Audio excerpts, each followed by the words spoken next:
OTP talk. And straight up, we are doing the review for match day 2 out of 38, which is very exciting to be here, guys. Straight up, let's go through the scroll line of the weekend. We have Manchester against Brighton, where Manchester lost 2-1 to Brighton. Everton lost to Tottenham 4-0. We have Crystal Palace 0, West Ham 2. We have Southampton 0. We have Nottingham Forest 1. We have Fulham against Leicester City 2-1. Fulham come victorious. Manchester City 4-0 to Ipswich Town. We have Aston Villa 0, Arsenal 2. We have Bournemouth 1, Newcastle 1. We have Wolves 2, Chelsea 6. Very tough game. We have Liverpool 2, Brentford 0.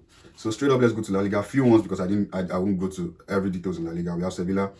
Sevilla lost to Villarreal, which is 2-1. We have Barca 2-1 win over Club Athletic, where Yamal did his wonders in the first half, and we have Lewandowski crowning up in the second half. A very good game for Nico Williams as well. I'm sure Barca is still spot on having him. Well, Sanchez scored a penalty for Club Atletico. Well, Real Madrid bouncing back from their start. So Real Madrid win 3-0 over Valladolid. We have Valverde scored. We have Diaz, and we have Hendrick. Hendrick, after the match, he didn't go into the tunnel. He started training on his own on the field while everybody was inside the dressing room. So I don't know why he had to do that, but it's understandable, but maybe he needs to do that. We have Atletico Madrid against Girona. Girona, we're expecting more from them this season, but it turns out to be... But you know, the season is still fresh. A lot of things can still happen. We have Griezmann, we have Llorente, we have Koke, and an outstanding debut for Gallagher, which was switched from Chelsea to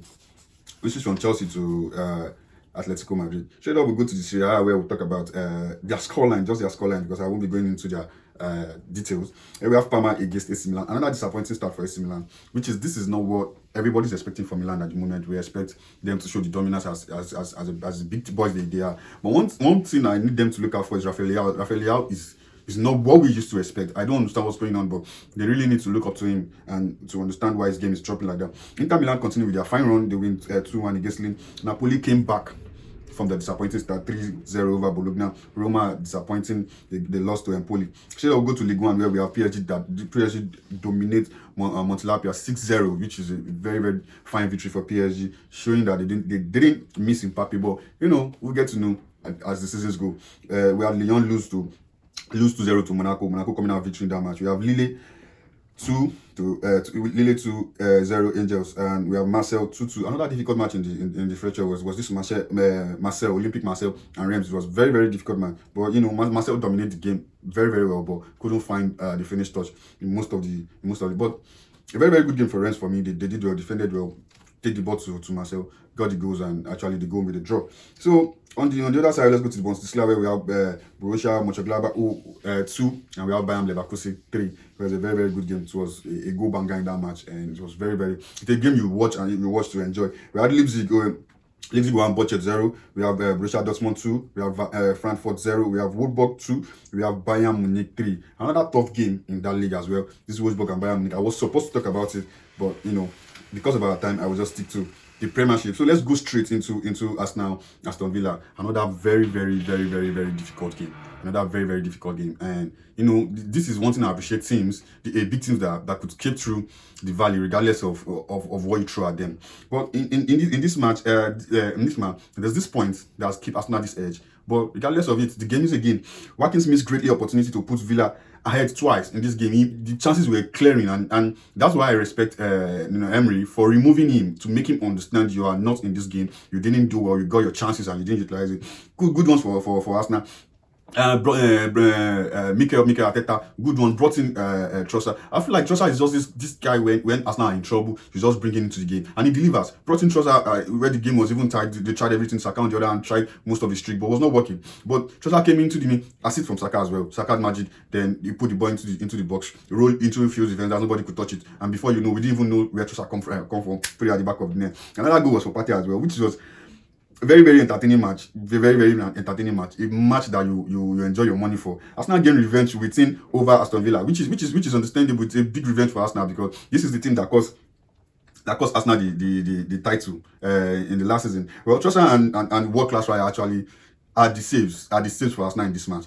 Raya actually saves Arsenal in this match, did everything well. But another thing is that Partey too was very, very solid. And not just Partey, I feel like people should give kudos to Partey and Rice. They work tirelessly in marking, because it is very, very difficult to play against this Villa side. They're very strong physically, even mentally. If not that Watkins refused to put the ball at the back of the net, it would have been a different game entirely. But the mentality of the Arsenal guys were still there.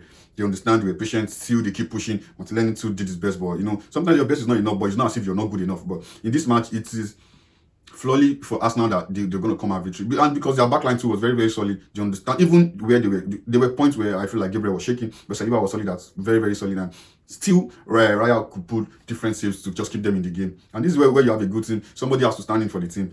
Trossard come in and did the magic for Arsenal. Instead of I'll go to Chelsea. This is another very, very good game in the Premiership. Very, very, very, very good game, which I had to commend the Chelsea coach for this game. And I feel like they can build on this and become a success in the Premiership. This is what I want to say about it. Chelsea 2, Chelsea 6, Wolf 2, where we have Acuna for Acuna scored, where we had Jackson scored the first goal in the second minute of the game. We have Acuna for Wolves. We have Lassen for Wolves. And then Palmer.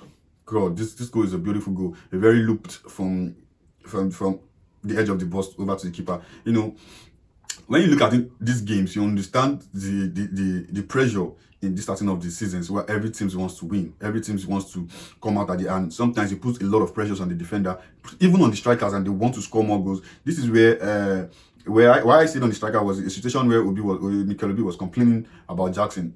I wouldn't see any player wants to play for his club and doesn't want to deliver. But sometimes the overwhelmness is there. Sometimes the weight is there. Sometimes you don't even understand. You can see a very expensive Modric it's not as if he doesn't want to play well, but he is not just. And one thing about this league is that he's too fast and it's crazy. So we have Jackson and Kopama running the show for Chelsea in the first half, which was not enough because the end result was not as good as what they want. So introducing Noni Madueke into the game changed the dynamic of the game totally. Noni Madueke come into the game and started the dominance. Scored at the 49 minutes, scored at 58 minutes, and scored at 63 minutes. Got his hat-trick between the space of 20 minutes. And Joao Felix, the newborn of Chelsea as well, got the finish.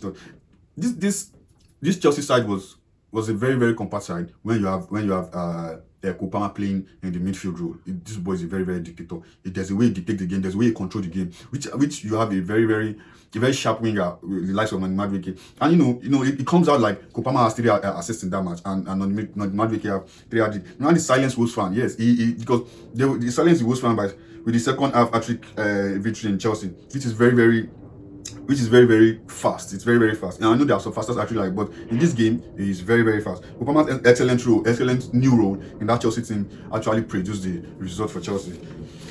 Wow, Chelsea they try. I no go lie, because that match was Wolf is a very, very tough opponent, and for you to destabilize Wolf to that level, it shows the commitment most of the players have for the team. The result is not just coming, but let's see. The result might start coming this season, especially if they could build on what they have done in the last match. So let's go straight to Manchester United Brighton, which Brighton come out victorious, 2-1 victory to Brighton. Former Manchester United players scoring against Manchester as usual. Welbeck, and we have Amad Diallo finding the back of the net as well. Then we have Pedro doing the late winning for Brighton. Well, I don't know how to. This game comes with a lot of emotions, but at the same time, I am disappointed in a lot of things that happen in the game. Before we go into the details, I want to talk about the first 9 role, which Bruno and Mr. Mount are playing.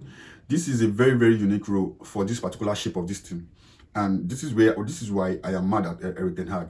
These are the force in your team. Forget about Garnacho, forget about Rashford. That's why you see Rashford when he don't play the team, when he doesn't run the team is still firing, because the first 9 you had the technical one and the marker, which Bruno is the technical one and Mr. Mount is the marker, which you have understand when you recovered more balls in the half of the opponent more than they used to do before. And this is because the 2 pairs are working tirelessly. We just need Rashford. You just need Rashford to pick to add to firing, to support the firing squad, just like the way Ahmad is doing. But my problem is, in a game like this, where you want to win, why do you have to remove Mount? That's my question. Why do you have to remove Mount?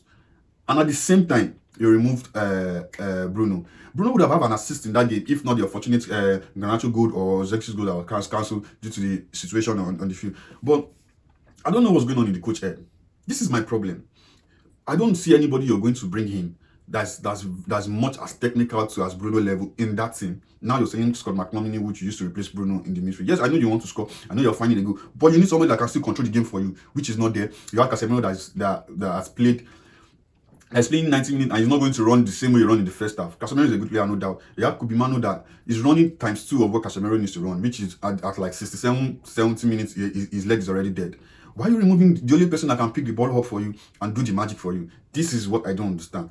Forget about that one. Let's talk about the goals that was scored by Man U. This is the same thing we were talking about last season. Lack of concentration between the back line and the defensive midfielder. Before the pullout, I don't know if you see the details of the goal. Before the pullout of the goals, you see 3 defenders in the box where we have Maguire, Martinez, and the new boy from Bayern. Yes. When you have this situation, I don't know who's dictating. I don't know if Onana is talking. I don't know if Maguire is calling for extra helps. The ball at first, before we get into that situation, the ball was looped over the head, which one of the 2 defenders could deal with it, but they were not checking. They were not checking their back, so they allowed the ball rolls. Unfortunately, it gets into Brighton's players' hands, and before you know, he put it back in the box, which somebody was supposed to be standing close to Welbeck, and nobody was there. Every player in that position had a marker, and somebody was left out that was supposed to be doing something, which is supposed to be maybe a defensive midfielder or one of the 3, or one of the 4 defenders that were supposed to be there. This is completely lack of concentration. Look at Ahmad goal. He would have been removed because the boys were there to even block the goal. That's to show you how much we are aware of what the presence of Ahmad in the box. This is the problem. Man U players are not even aware of their threat, which actually is what is costing them. Look at the second goal as well. I don't know if Onana is not communicating. Okay, I understand the pressure of everybody trying to shield the ball, but you as the goalkeeper sees everything on the field. You are supposed to call maybe your defender or something to check his line, go to the far back. You know, there's supposed to be sort of communication in that place. This is where that's the lack of concentration in that team. You have the senior player out of the team.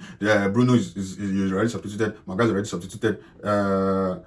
Mason is already substituted as well. Ahmad is already substituted. Why can't you even talk to these people? Check your lines. So, well, let's just leave Manchester United because I don't want to talk about the emotions in that match. There's a lot of emotions in that match because there's a way you played and you dominate, and in the same space you lose possession, and it's just like you are not the one that was playing in 10 minutes ago. So let's go to Manchester City, where Manchester City had to win 4-1 over Ipswich Town. This is another serious thing. When you look at Man City, you just have joy. You just have that relaxation. You just have that strength of this is a team.